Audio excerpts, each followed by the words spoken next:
The oncologist's words hit me like a freight train. "Without immediate treatment, you have 3 months to live, Mrs. Anderson." I walked straight to my son's office that same afternoon, medical papers clutched in my shaking hands. When he looked up from his computer screen and saw the expression on my face, I knew he understood this wasn't a social visit. The fluorescent lights in Dr. Martinez's office had been too bright, making everything feel surreal as she explained how the aggressive cancer had already spread to my lymph nodes. "We need to start treatment immediately," she'd said, her voice professional but kind. "The specialized therapy costs $85,000, but it's your best shot at beating this thing." I'd sat there in that sterile room, thinking about how I'd raised my son David alone after his father abandoned us when he was 12, working double shifts as a hospital administrator to put him through law school. Now, at 62, I needed him more than I'd ever needed anyone. David's law office occupied the top floor of a gleaming downtown building, all glass and chrome and expensive furniture that screamed success. His secretary announced me with barely concealed surprise, since I never visited unannounced. When I entered his corner office, he was reviewing documents, his dark hair perfectly styled, wearing a suit that probably cost more than my monthly mortgage payment. "Mom, what's wrong?" He could read the panic in my face immediately. I placed the medical reports on his mahogany desk. "I have cancer, David. Aggressive lymphoma. Without treatment, I have 3 months." The color drained from his face as he scanned the papers. "Jesus, Mom, I'm so sorry." He stood up and came around the desk to embrace me, and for a moment, I felt the relief of having my child take care of me. "The treatment isn't covered by insurance," I continued, my voice steadier now. "It's experimental, but it's my only chance. $85,000. David returned to his chair, the businessman mask sliding back into place. "That's a lot of money, Mom." Something in his tone made my stomach clench. "I know it is. But David, I'm asking for my life." He leaned back, fingers steepled, the same gesture I remembered from when he was a child, trying to get out of trouble. "Let me talk to Jessica about it. We'll need to see what we can do." Jessica, his wife of 3 years, who'd never liked me much. The woman who'd convinced him to move across town so they wouldn't have to deal with family obligations too often. That should have been my first warning. But hope makes you overlook red flags, doesn't it? I hugged him goodbye, thinking surely my only child wouldn't let me die for lack of money. After all, I'd sacrificed everything for him. Surely that counted for something. I was about to learn exactly how much it counted. 3 days later, David called instead of visiting, which should have told me everything I needed to know. His voice sounded different, rehearsed, like he was reading from a script Jessica had written. "Mom, we've been talking about your situation. Our situation," I corrected gently. "David, this is about your mother's life." The silence stretched uncomfortably before he cleared his throat. "Right, of course. It's just that $85,000 is our entire emergency fund. Jessica's worried about what would happen if we had our own medical emergency." I stared out my kitchen window at the garden I'd been tending for 15 years, wondering if I'd live to see another spring. "David, I'm not asking you to go into debt. I know you have the money." He'd just made partner at his firm, and Jessica worked as a pharmaceutical sales rep. They weren't hurting financially. "It's not that simple, Mom. We have responsibilities, obligations, the house payment, Jessica's student loans. We're trying to start a family." Each excuse felt like a small knife to my chest. "I raised you alone after your father left us with nothing," I said quietly. "I worked 2 jobs to put you through law school. I never once asked you to pay me back." "That was your choice," he said, and I heard Jessica's influence in those cold words. "You chose to have a child. You chose to support me. I didn't ask for any of that." The phone nearly slipped from my hand. This stranger's voice couldn't be coming from my son, the boy I'd rocked through nightmares, cheered at every baseball game, celebrated with at his law school graduation. "David, I'm asking for my life. $85,000 to live." My voice cracked despite my efforts to stay strong. "I'll find another way," he said quickly, as if that solved everything. "There are programs, charity care, payment plans. You don't need to burden us with this." Burden. That's what I'd become to my own child. After hanging up, I sat in my empty house and realized something fundamental had shifted. The son I'd raised, the man I'd been so proud of, didn't exist anymore. Or maybe he'd never existed at all. and I'd been loving an illusion. I spent the next 2 days researching every possible financial option, calling charity organizations, looking into medical loans with crushing interest rates. Every door led to dead ends or waiting lists months long, time I didn't have. Then Jessica posted the invitation on Facebook, and everything became crystal clear. You're cordially invited to celebrate Jessica Anderson's 30th birthday extravaganza. The Facebook invitation was elegant, printed on what looked like expensive cardstock, photographed against a backdrop of white roses. Join us for an unforgettable evening at the Four Seasons Ballroom featuring dinner, dancing, and surprises. I read it 3 times before the numbers at the bottom registered. Black tie required, cost per couple, $300. I scrolled through the comments, watching friends and colleagues RSVP enthusiastically. Can't wait! Going to be amazing! Jessica deserves the best. My hands trembled as I did the math in my head. If they were charging guests $300 per couple, and I could see 47 confirmed attendees so far, that meant I grabbed a calculator to be sure. Over $14,000 just from ticket sales for a birthday party. But that was just the beginning. I clicked through Jessica's Instagram stories from the party planning process, and each post felt like another slap. The custom floral arrangements, $15,000. The 5-course meal from the city's most exclusive caterer, $30,000. The live band she'd flown in from Nashville, $25,000. The designer dress she'd bought specifically for the occasion, $8,000. I screenshotted everything, my cancer patient hands shaking with rage. When I added it all up, the total made me physically ill. $230,000. For one night, for one woman's birthday party, while I was facing death because I couldn't afford $85,000 for treatment. The irony would have been funny if it weren't so devastating.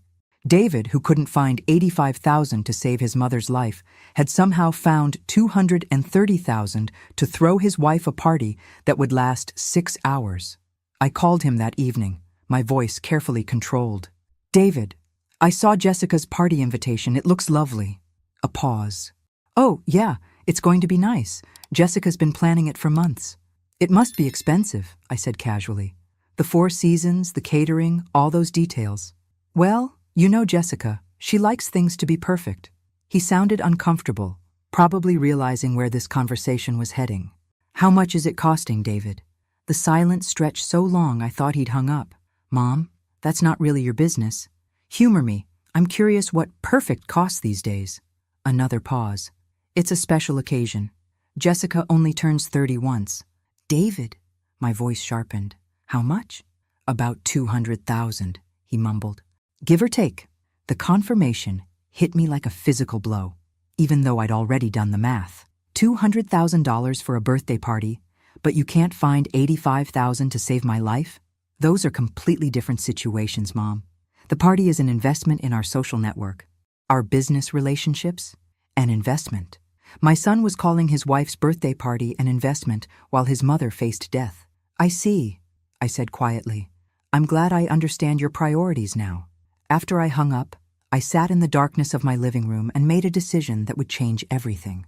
If David thought I was going to die quietly and conveniently, he was wrong. I mortgaged my house the next morning. 50 years of marriage, 40 years in the same home, and I signed papers putting it all at risk for a chance to live. The bank officer, a kind woman named Mrs. Chen, seemed troubled by the urgency of my request. Mrs. Anderson, are you sure about this? At your age, a reverse mortgage might be a better option. I need the money now, I told her firmly. All of it. She processed the paperwork with professional efficiency, but I caught her glancing at me with concern when I walked out with a certified check for $92,000. My hands were steady for the first time in weeks. The Oncology Financial Office accepted my payment without question. Dr. Martinez scheduled my first treatment for the following Monday. I'm proud of you for fighting this, Eleanor, she said, reviewing my chart. This treatment has a 73% success rate. Those are good odds. Good odds paid for with everything I owned. But as I drove home, I felt something I hadn't experienced since receiving my diagnosis. Hope. Maybe I would live. Maybe I would get to see another Christmas, another spring in my garden, another year of life that David had been willing to let slip away. That weekend, social media exploded with photos from Jessica's birthday extravaganza. I scrolled through hundreds of images. Jessica in her $8,000 gown, the elaborate ice sculpture centerpieces, the custom cake that was apparently a replica of their house, complete with edible landscaping. David looked handsome and proud in his tuxedo, his arm around his radiant wife. In one photo, he was giving a toast, champagne glass raised, beaming smile across his face. The caption read, "My husband's speech about how nothing is too good for the woman he loves brought tears to everyone's eyes." Nothing too good for the woman he loved. I screenshotted that photo and caption, adding it to my growing collection of evidence. Evidence of what my life was worth to my son, less than his wife's birthday party. The chemotherapy began on Monday. The treatment was brutal, leaving me nauseated and exhausted, but I endured it with grim determination. Each session cost thousands of dollars, money that had once been the security of my home, my future, my peace of mind. But I was alive. Each day I woke up was a day David hadn't counted on, a day he'd been willing to sacrifice for his wife's social media moments. During my recovery periods between treatments, I began making plans. If I survived this cancer, and the odds suggested I would, I had some hard decisions to make about my relationship with my son, starting with whether I wanted to have one at all. 6 months later, Dr. Martinez delivered the news I'd been praying for: complete remission.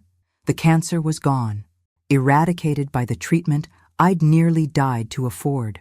I sat in her office, healthy and cancer-free, thinking about the son who'd never once called to ask about my progress, never visited during chemotherapy, never acknowledged that his mother had fought for her life alone.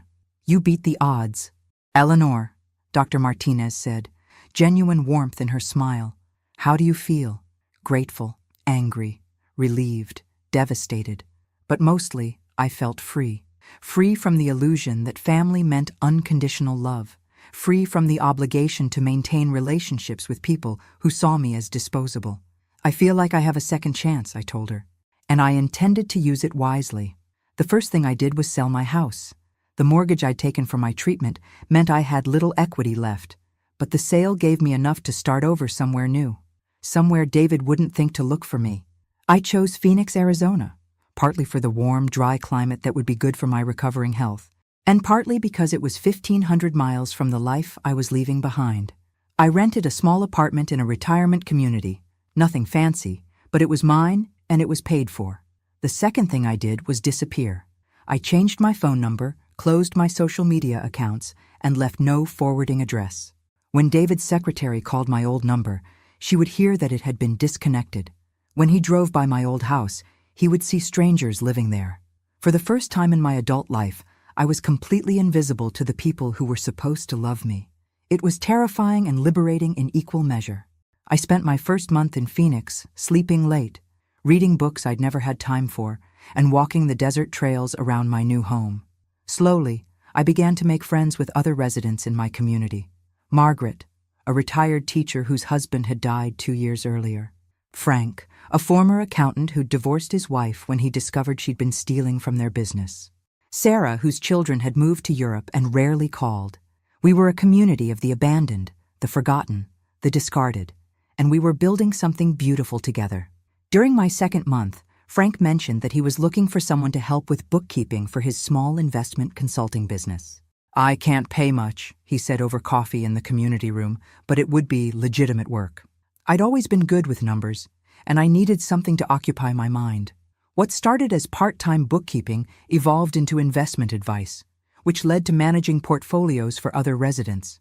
Turns out, when you're no longer worried about impressing anyone or maintaining family relationships, you can take calculated risks. Smart risks, it turned out, with money that was truly mine to invest. By month 6, I was earning more than I'd ever made in my old life, and David had no idea I was alive, let alone thriving. 1 year after disappearing, I was worth more than I'd ever dreamed possible. The investment portfolio I'd built for myself and my clients had grown by 300%, thanks to some calculated gambles on emerging technology stocks and a prescient bet on renewable energy companies. I'd also started a small financial consulting business, helping other seniors navigate retirement investments and estate planning. Word of mouth had brought me clients from across Phoenix, and I was booked solid with people who wanted advice from someone who understood what it meant to start over later in life. My little apartment had been replaced by a comfortable house in an upscale neighborhood, complete with a garden where I could grow the vegetables I'd missed. I had a new car, a reliable friend circle, and a growing bank account that proved I was far from the helpless burden David had considered me. But the most satisfying change was internal. The woman who'd begged her son for her life was gone, replaced by someone harder, smarter, and completely self-reliant.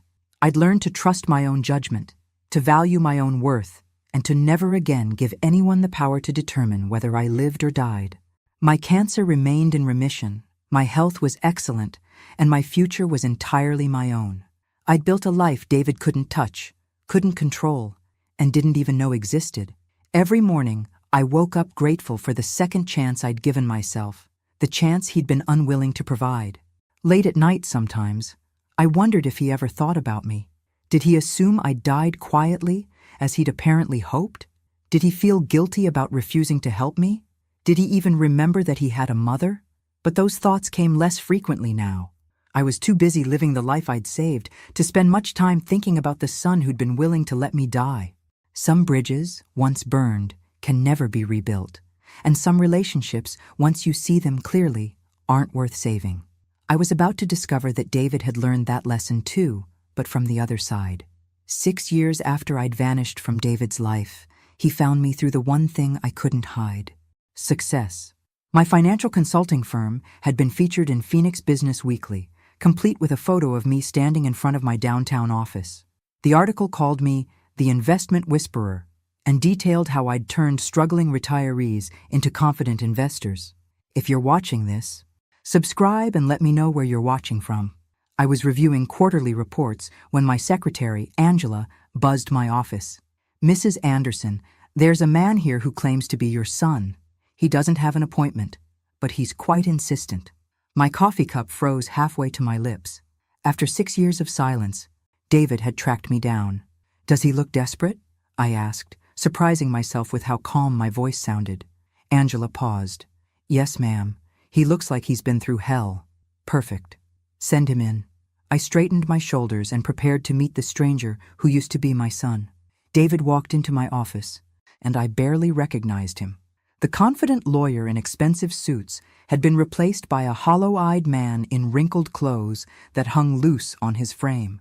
His hair was longer, unkempt, and there were new lines around his eyes that spoke of sleepless nights and crushing stress.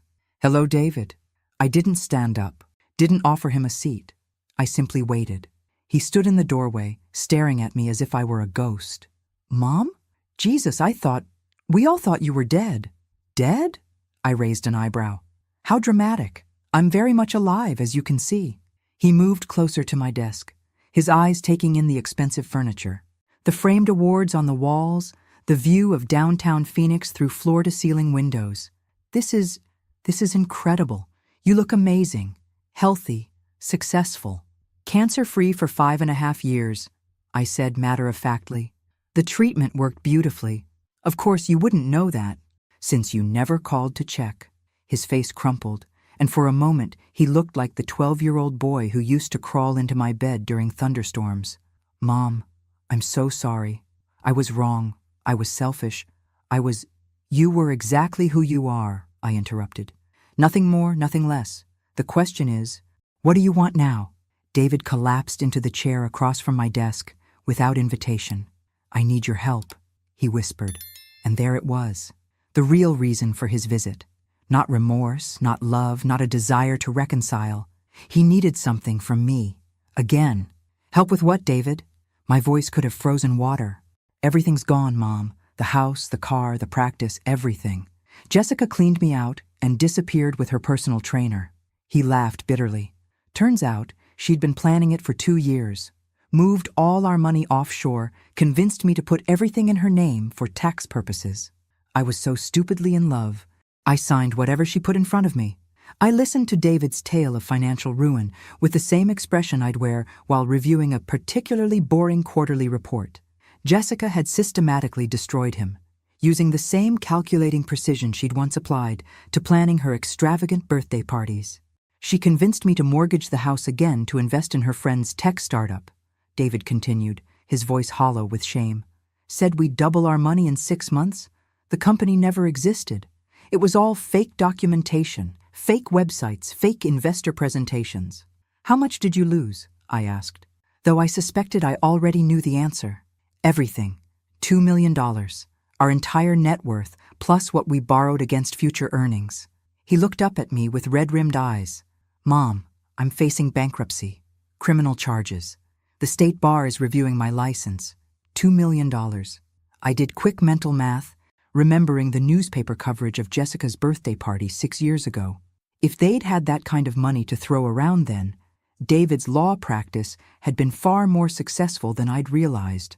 The personal trainer she left with, I said conversationally. How long had that been going on?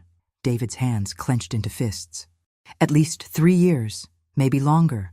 Brad Morrison, the guy who helped plan her birthday party. They were probably laughing at me the whole time, planning this while I was writing checks for ice sculptures and custom floral arrangements. The irony was so perfect, it was almost artistic. Jessica had used David's money, the money he'd claimed he couldn't spare to save his mother's life, to fund her affair and plan her escape. Where is she now? I asked. Costa Rica, we think. No extradition treaty. She transferred everything to shell companies down there. David leaned forward desperately. Mom? I know I don't deserve to ask, but I'm drowning. The lawyers want $50,000 just to start building a defense. I don't have $50 to my name. $50,000. Less than the cost of my cancer treatment, which he'd refused to pay. The cosmic justice of it all was almost too much to appreciate properly. And you thought of me, I mused. After 6 years of silence, you tracked me down because you need money. I made a mistake, he said, tears starting to flow. The biggest mistake of my life. I should have helped you, should have found the money somehow. I was scared, confused, listening to Jessica instead of my own heart. You chose your wife over your mother, I said simply. People make choices, David. They live with consequences. He was crying openly now, the successful lawyer facade completely gone. I lost everything, Mom. My marriage, my career, my reputation, my money, everything. Not everything, I corrected him. You still have your life. I almost didn't have that luxury. Remember? David looked up sharply, finally understanding what I was telling him. The cancer treatment worked. You survived. I survived because I saved myself. I mortgaged my house, paid for my own treatment, and beat cancer without any help from my loving son. I could have lost you forever, he whispered. You did lose me, I replied. 6 years ago, when you chose $85,000 over your mother's life. The woman sitting here now? She's someone else entirely. David spent the next hour begging, pleading, promising to change, to be different, to make amends for his betrayal 6 years earlier. I listened with the detached interest of someone watching a moderately entertaining movie. When he finally exhausted himself, I picked up my phone. Angela, please bring in the Morrison file. David looked confused. Morrison? Brad Morrison, Jessica's personal trainer turned business partner. You didn't think I'd let the man who helped destroy my son operate in my city without doing some research, did you? Angela entered with a thick folder, which I opened deliberately slowly. Let's see what Mr. Morrison has been up to since fleeing to Costa Rica with your wife. David leaned forward, desperate for any information about the man who'd stolen his life. Interesting story, actually. Brad and Jessica lasted about 6 months before she cleaned him out, too. Apparently, she's quite democratic in her theft.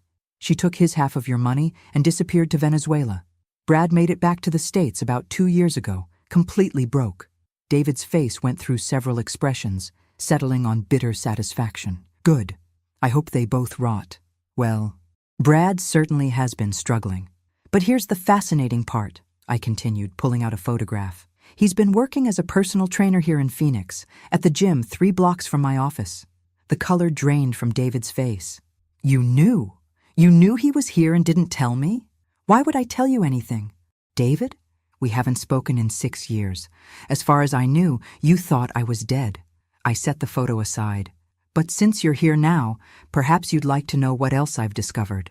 I pulled out another document, this one thick with legal language. Brad has been quite talkative about his time with Jessica. Seems he's willing to testify about her financial crimes in exchange for immunity. Something about forged documents, identity theft, wire fraud across international lines. David grabbed the document with shaking hands. This could clear me.